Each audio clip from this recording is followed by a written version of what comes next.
All right, today we're going to build something, but not with bricks or code. Nope. We're going to use pure reason.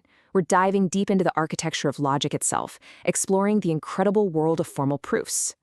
How can you be 100% certain about, well, anything? I mean, it's a huge question, right? We live in a world of maybes and probablys. So a while back, logicians and mathematicians started to wonder, could you actually forge an argument that's just unbreakable? An idea so solid that it's absolutely 100% certain? That's the quest we're on today. So the field that actually tackles this head-on is called proof theory. And it's really fascinating because it doesn't just treat proofs like, a convincing argument. Instead, it looks at them as these concrete, formal objects, things you can actually analyze and take apart, almost like you're taking apart an engine, just to see how the mechanics of reasoning really work. Okay, so here's our game plan. First, we'll look at the old school quest for certainty. Then, we'll break down what makes an argument actually valid.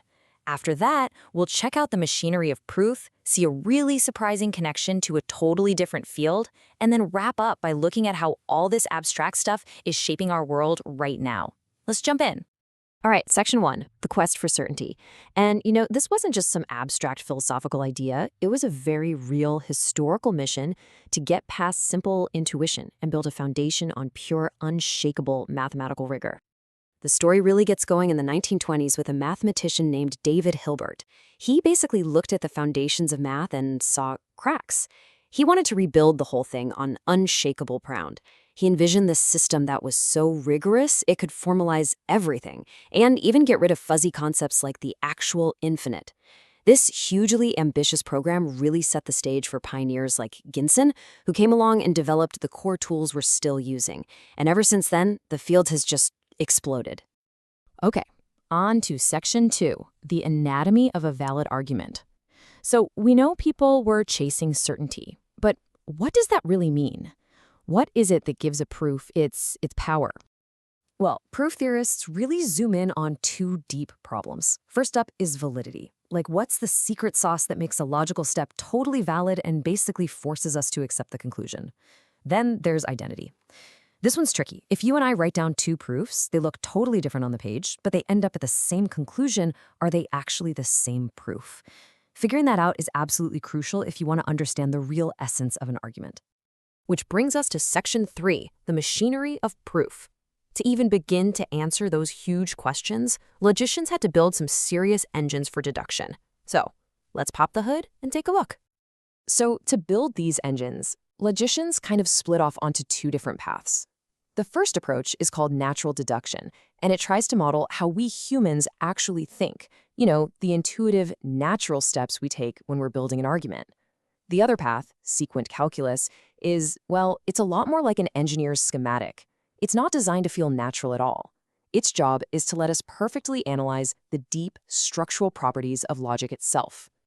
And following that second path led to one of the most important results in the entire field of logic, the cut-elimination theorem. This is a seriously powerful discovery.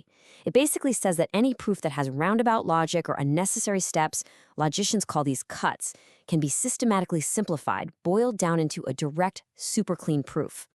Here's a great way to think about it. Imagine a road trip. You might start out with this really complicated route, with a bunch of side roads and detours. The cut-elimination theorem is like a GPS that just recalculates everything, getting rid of all those unnecessary turns until you have the most direct path possible from A to B. What you're left with is a pure proof, an argument with absolutely no wasted motion. And the key thing here is, this isn't just about making things tidy. It's about revealing the absolute essential structure of the argument itself. Okay, let's move on, because this next part, this is where everything we've just talked about suddenly slams into our modern world in a way that is truly mind-bending. Seriously, prepare for a major revelation.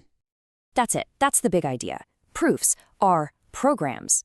The logical steps you take in a formal proof aren't just like the steps in a computer program. No, in a very, very deep sense, they are the exact same thing.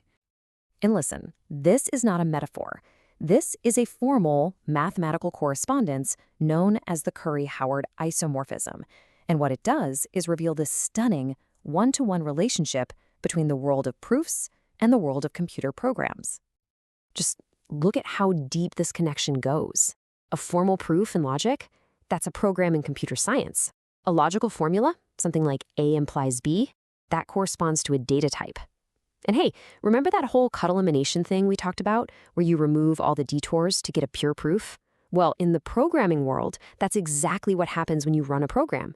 It's the computer simplifying the code step by step until it spits out a final answer.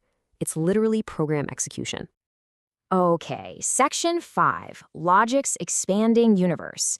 So you might be thinking this is just some cool theoretical curiosity, but no way. This deep connection has had massive, real-world practical consequences. I mean, proof theory is basically a foundational pillar for huge chunks of computer science.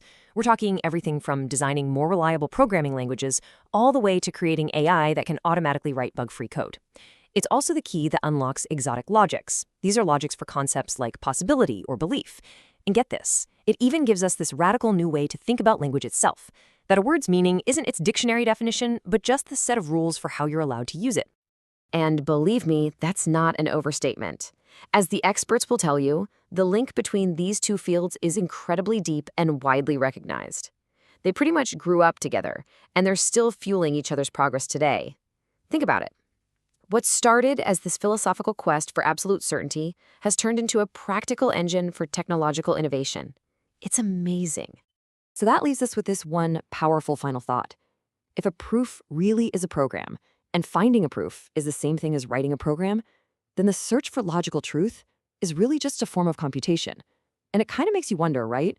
What other profound truths are out there just waiting for someone to write the right program to compute them?